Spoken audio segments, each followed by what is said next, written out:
Hello student, welcome back to my channel. Today we are going to study physical properties of alkanes. तो पहला हम देखते हैं state के बारे में कि एल्केन्स की स्टेट क्या होती है। सभी की एक ऐसी नहीं होती है। कार्बन 1 से लेकर कार्बन 4 और 5 कार्बन में सिर्फ नियोपेंटेन ही ऐसा मॉलिक्यूल है, सब के सब ऐसे हैं जो सिर्फ गैस फॉर्म में पाए जाते हैं, ओनली गैस फॉर्म में रहते हैं। ये सब के सब क्या है, गैस है। फिर हम बात करते हैं कार्बन 5 से लेकर 17, ये सभी मिलते हैं हमको लिक्विड के अंदर। किस मिलेंगे? लिक्विड के अंदर। कौन कौन से? ये सभी कार्बन 5 से लेकर कार्बन 17। कार्बन 18 और उससे हायर, जो उससे हायर वाले एल्केन्स हैं वो सब मिलते हैं हमको सॉलिड फॉर्म के अंदर। इसको आप ध्यान रखिए। फिर हम बात करते हैं एल्केन्स के बारे में। एल्केन्स एग्जिस्ट करते हैं जिगजैग फॉर्म में। जिगजैग फॉर्म का मतलब क्या है? जो भी कॉर्नर होगा ना उन पर कार्बन मिलेगा हमको, और बाकी जो फुलफिल करेंगे वैलेंसी, फुलफिल करेंगे हम हाइड्रोजन से। This is called hydrocarbon. ठीक है, ये एल्केन है। तो हम जिगजैग फॉर्म में ही रिप्रेजेंट करते हैं। मान लीजिए 4 कार्बन थे, 5 कार्बन को रिप्रेजेंट करते हो, ऐसे करते हैं। तो जिगजैग फॉर्म में हम चलते रहेंगे ऐसे। ठीक है। फिर नेक्स्ट बात करेंगे सॉल्युबिलिटी। सॉल्युबिलिटी, एल्केन जो है नॉन पोलर होता है, तो नॉन पोलर सॉल्वेंट में ये सॉल्युबल होगा आसानी से।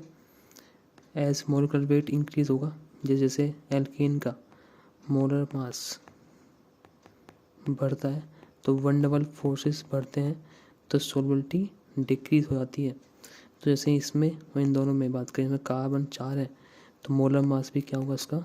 ज़्यादा है। इसका मोलर मास क्या है? कम है। तो इसलिए इसकी सॉल्युबिलिटी भी क्या हो गई? कम हो गई।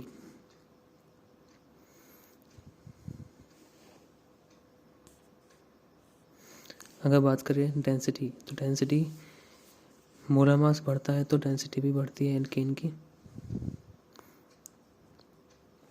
बात करें अगर, तो density of alkene is less than density of H2। देखा होगा आपने एल्कोहल है ना, पेट्रोल।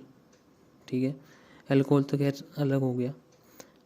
अगर बात करें पेट्रोल की, तो पेट्रोल एक आपका हाइड्रोकार्बन हायर एल्केन से मिलकर बना होता है। तो इनकी जो आपकी होती है इंटेंसिटी, वो कम होती है पानी से। तो आप देखा होगा ना, पानी के अंदर, पानी मान लीजिए यहाँ पर पानी भरा हुआ है तो इसके ऊपर जो है पेट्रोल ऊपर तैरते रहता है।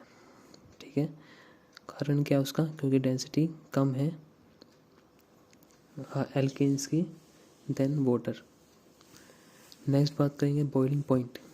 तो बॉइलिंग पॉइंट की अगर बात करें, तो बॉइलिंग पॉइंट जैसे जैसे मोलर मास बढ़ता है तो वन डबल फोर्सेस बढ़ते हैं। ठीक है, इसको हमेशा ध्यान रखिए आप कि मोलर मास है ना is proportional to one double forces. One double forces क्या होते हैं? एक वीक फोर्सेस होते हैं। ठीक है, नेचर के अंदर जो प्रेजेंट होते हैं, ये हमेशा प्रेजेंट होंगे किसी भी मॉलिक्यूल के अंदर। ठीक है, तो मोलर मास बढ़ता है तो वन डबल फोर्सेस बढ़ेंगे। तो अगर ये वन डबल फोर्स क्या होता है? दो मॉलिक्यूल के बीच में लगने वाले फोर्सेस है, बेसिकली इंटर मॉलिक्यूलर फोर्सेस है। तो अगर इंटर मॉलिक्यूलर फोर्स बढ़ेंगे ना आपके, तो मतलब आपका बॉइलिंग पॉइंट भी क्या होगा? ज़्यादा होगा। बॉइलिंग पॉइंट ज़्यादा क्यों होगा? क्योंकि अब बॉन्ड को तोड़ने के लिए हमको ज़्यादा एनर्जी देनी पड़ेगी, बॉइल करने के लिए मॉलिक्यूल को किसी भी स्टेट से उसको गैस स्टेट तक ले जाना ही क्या है? उसका बॉइलिंग पॉइंट है। ठीक है, जैसे पानी को हम बॉइल करते हैं, तो पानी को बॉइल करते हैं तो गर्म करते हैं, गर्म करके जो है वो लिक्विड से किस में कन्वर्ट होता है? लिक्विड से कन्वर्ट होगा गैस में, वेपर में। ठीक है, तो ये जो पॉइंट है, जिस टेम्परेचर पे करते हैं हम, उसको बोलते हैं बॉइलिंग पॉइंट। क्लियर हुआ बात अब? चलिए अब समझिए, जैसे जैसे ब्रांचिंग बढ़ेगी ना, तो ब्रांचिंग बढ़ेगी तो मतलब मॉलिक्यूल के अंदर अगर सरफेस एरिया बढ़े, मान लीजिए कम हो रहा है। ठीक है, जैसे इसमें बात करें तो यहाँ पर ब्रांचिंग हो चुकी है, तो ब्रांचिंग से क्या होता है? सरफेस एरिया कम होता है। जैसे सरफेस एरिया कम होगा तो वन ऑफ फोर्स भी क्या होता है? कम हो जाता है। उसको ऐसे समझिए आप, जैसे मान लीजिए ये तो मेरे हाथ है, अगर मैं इसको ऐसे टच करूँ तो फ्रिक्शन ज़्यादा रहेगा।